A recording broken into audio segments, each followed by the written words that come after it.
10% ще запознаем с доцент. 2,5 промила в ръката мен. 10 грама на теглото ми тежи медикамент. И какво? Чух, че си агент, при куките на абонамент.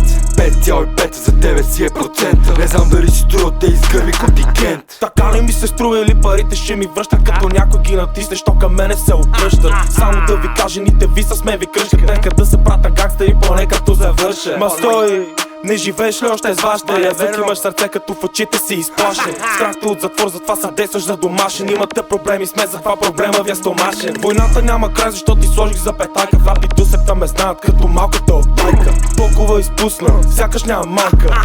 Янг мафия в района, то си трайка. За рапърите в София да разбират на диалекти. Толкова сте спешни като Боро в рекламата на Хепи. Който дойде в мал се пребира с дефекти. Не е нужно много време, някой се изцепи. Отдавна съм в играта, са от мен да знаеш нещо. Само хъсъл рапърите с продуценти имат нещо. За жалост няма бъдеще в рапа, е зловещо. Ще обърна посока към чангата, ако не е грешно. Няма продуценти, но поне е пълно с ментори. Дължите ми пари, ще те подгониме с пеколи. Има това и това, не ги събличам по артикули. Отваря си устата с домаха ти кърви.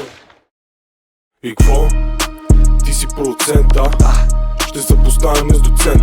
2,5 промила в ръката мен. 10 грама на теглото ми тежи медикамент. И какво? Чух, че си агент, при куките на абонамент. 5,5 за тебе си е процента. Не знам дали си струва да изгърви контингент. Сей се обаем, брат ми чай. Няма проблеми, след малко на нашето място. Знаеш, пак ще се оправим. Не да те оставим, доволен ще направим. Тука некой подавал, я контакта ми го дай. Тия мъжи ще си знаят мястото. Много ли са тегави, ще вземе рекачеството. Препоръчвам, малко опасно, бро. Между блоковете става малко тясно.